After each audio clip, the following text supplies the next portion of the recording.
At sunrise, the Desert Ridge Racing Circuit outside Phoenix, Arizona, was already crowded with mechanics, engineers, reporters, and nervous sponsors. Inside the main garage stood a $1 million race car that refused to start properly. 3 expert teams had worked on it for 2 exhausting days, yet nobody could discover why its engine suddenly lost power. The car belonged to Marcus Reed, a respected professional driver preparing for the biggest race of his career. If he missed the afternoon event, his contract with a major American sponsor could disappear. Every minute mattered. Expensive diagnostic computers covered the garage floor, while frustrated engineers argued about sensors, wiring, fuel pressure, and software. Then Daniel Carter arrived in an old pickup truck. Daniel was a single father from Mesa who owned a small neighborhood repair shop.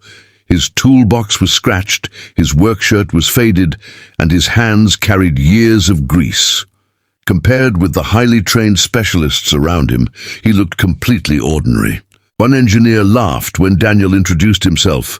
"You think those old tools can fix this?" he asked. Daniel calmly replied that he did not know yet. Marcus noticed something different in Daniel's attitude. Instead of staring at computer screens, the mechanic stood beside the car and listened carefully before touching anything. Daniel asked Marcus to start the engine. The powerful motor roared for several seconds before suddenly sputtering and dying. Everyone immediately checked their diagnostic machines. Daniel closed his eyes and listened again.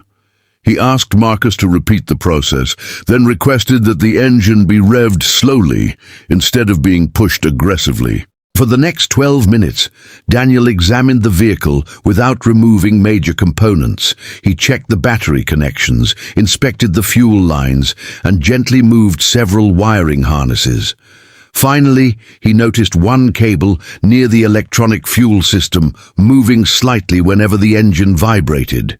The engineers insisted they had already inspected that area repeatedly.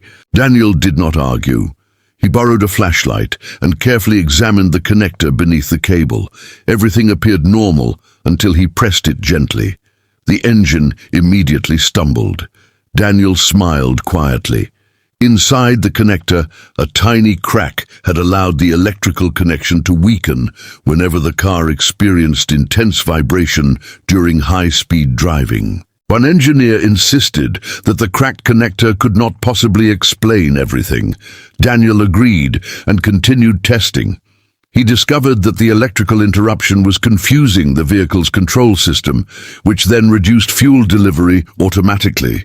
That explained why previous diagnostic tests had produced several unrelated error codes and why replacing expensive sensors had solved nothing. Unfortunately, the team did not have the correct replacement connector. Marcus looked devastated. Daniel opened his battered toolbox and searched through dozens of small parts. He finally produced a compatible connector saved from an older racing project. He modified it carefully, strengthened the wiring, and secured everything against vibration using his own simple tools. 37 minutes after entering the garage, Daniel asked Marcus to start the car again. The engine roared immediately and remained steady. Everyone stared at the instruments. No warning lights appeared. Marcus increased the engine speed gradually, then aggressively. The motor responded perfectly. For the first time in 2 days, the entire garage became completely silent. Marcus took the car onto the circuit for a cautious test lap. Daniel stood beside the pit wall while engineers monitored every system. The car accelerated through the first straightaway without hesitation. Marcus completed another lap at racing speed. When he finally returned, he climbed from the cockpit smiling and shook Daniel's hand with genuine gratitude. Marcus asked Daniel how much he wanted for saving the race. Daniel named only the cost of the replacement part and a modest labor fee. The wealthy driver was surprised. He offered Daniel $10,000, but Daniel refused. He explained that he was simply doing what mechanics should do, finding the problem and fixing it honestly. Then Marcus learned why Daniel needed every dollar. Daniel was raising his 10-year-old daughter alone and barely keeping his small shop open. Business had been slow because larger repair chains dominated the area.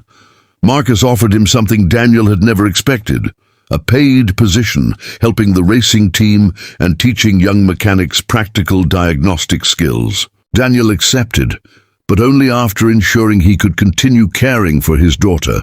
The team agreed to flexible hours, and Marcus also arranged a scholarship for Daniel's daughter. The arrangement changed Daniel's future without changing his character.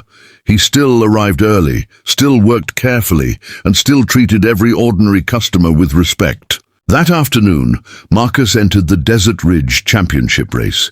The other drivers had no idea the car had nearly been abandoned that morning.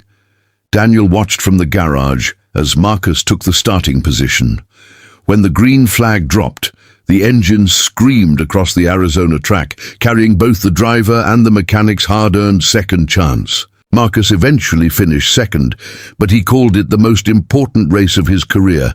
The sponsor renewed his contract, and the team hired Daniel permanently as a technical consultant. News outlets soon reported how 3 expert teams had failed, while a single father solved the mystery in 37 minutes using tools from his own workshop. Daniel never considered himself a hero. Months later, when a reporter asked what made him successful, he simply smiled and said that expensive machines could provide information, but they could not replace patience. He had learned that lesson repairing ordinary cars for ordinary families long before anyone knew his name. His small workshop eventually became part of a new community training program for young mechanics in Arizona. Daniel taught them to listen before replacing parts, understand symptoms before trusting computers, and respect every customer.